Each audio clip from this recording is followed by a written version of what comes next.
She discovers that she's going to come inherit this fabulous villa in the south of France. So that becomes this mystery that the family need to solve. So some of the family, including Edith, go and visit this villa.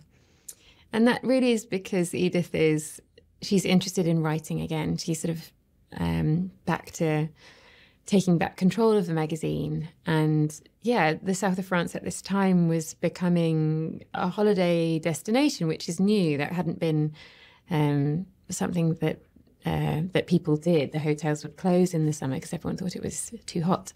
So Edith wants to go and write a fabulous article about it and yeah, find out what Granny's been up to as well.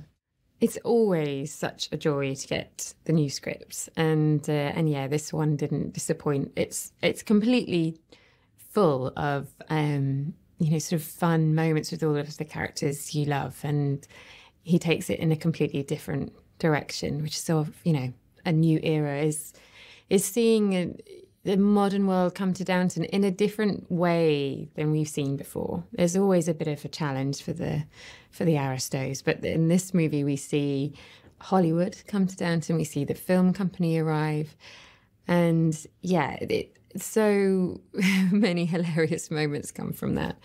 And yeah, I think when you're part of a film crew and the company, you know what it's like to kind of take over a house or a castle like Highclere Castle. And so to be sort of part of that within the movie and see how that feels for the Crawley family is really funny. I love working with Harry. He is such a joy. He's so funny. And yeah, we really enjoy messing about a bit, I think. And I think we're both really fond of our characters and the relationship that they have. And we sort of really push for them to remain as modern seeming as possible, I think, because they feel like the new generation, and I think that's really important to Harry and I.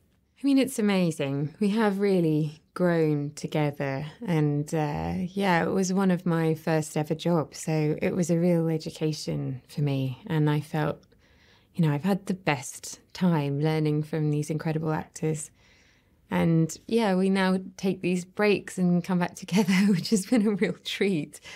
And yeah, shooting the films, it's really fun because it's short. It's not as time consuming as this filming a series, but yeah, they always feel like a celebration. So it was a real laugh getting together again. I mean, I feel so lucky to have worked with Maggie. And to have worked with Maggie for so long and truly to call her a friend is, it's a privilege. And yeah, we all have a good giggle. Like she's very naughty, she's very witty on set, and she's just sort of always right. I think she's got incredible taste, and yeah, she really sees things in moments that no one else will pick up on. And yeah, her turn of phrase, the way that she says the lines that don't read like the funny lines. They don't read always like the one-liners. It's in amongst something. She'll find a way of saying it that it's suddenly, people want it on a poster. It's kind of it's her gift. I really loved getting to know Tuppence. We had a bit together in the first film, but more this year, and we got to go to France together. So that was great fun. She's just gorgeous, and she we had a little foursome of the Bransons and the Pelhams trying to figure out what Violet has been up to. So, and yeah, that time in France was just such great fun. We were all in our incredible South France wardrobe, and yeah, we had a brilliant time. Yeah, the costumes this time is such fun. I mean, whenever we go back to Downton, obviously it's getting later and later, and that's fun for the girls, really, because the more we move into the 20s, the hemlines come up and we see women in trousers. So yeah, it was great fun for me. Edith this year has a fantastic wardrobe. When she goes to France, she has this fantastic sort of vacation look. So I'm wearing lots of wide, silk trousers and kimonos and headscarves, and it's just so glamorous and so of the location and of the place, and you know, it felt fantastic. It was really, really fun, and I always think that's it. They always up the ante, and yeah, the film's no exception.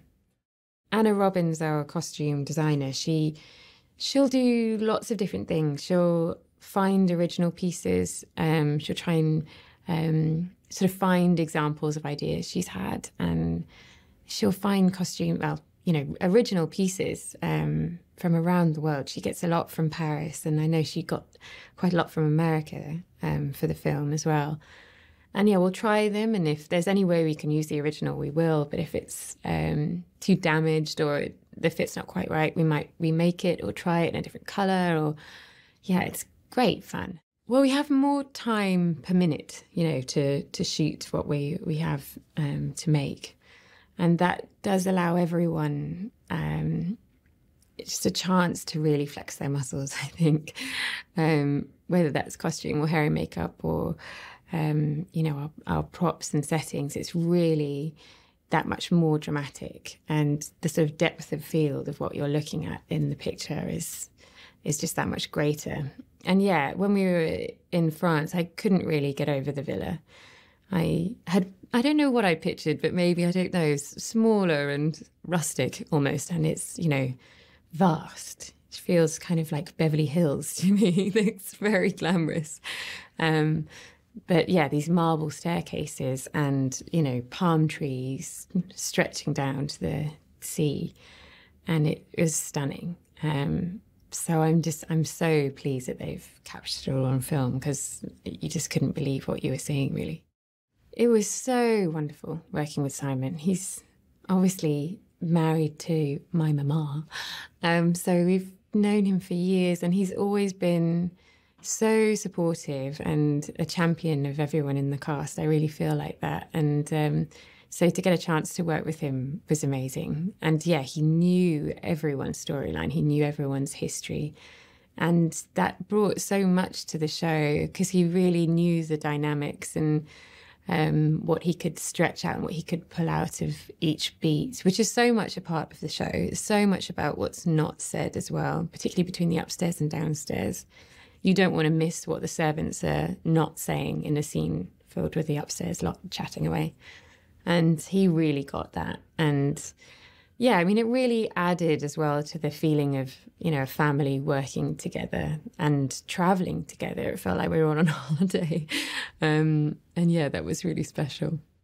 I think that one of the things that appeals about Downton is it's so hopeful. I think it doesn't want to write anyone off as the baddies, and you know, Julian always wants to see from all sides, and he writes from a kind of understanding that he believes that everyone deep down has good in them, and so therefore it's very comforting. It's not only is it glamorous and all the rest of it, sort of escapism, but it's hopeful, and I think that's why it's so nice to go back to. And I think, yeah, post-pandemic, I think will be a treat for everyone to sort of switch off and enjoy seeing these characters they know and love. And it's very funny. It's very warm. But yeah, I think it makes you feel good, really. Audiences should go to the cinema to watch the movie, because it is just so lavish and lush, and yeah, I mean France, but also the movie. It's so fun, and I think really should be enjoyed on a big screen. And yeah, you can go with your family and your pals and really have a giggle. And yeah, we really hope people enjoy it.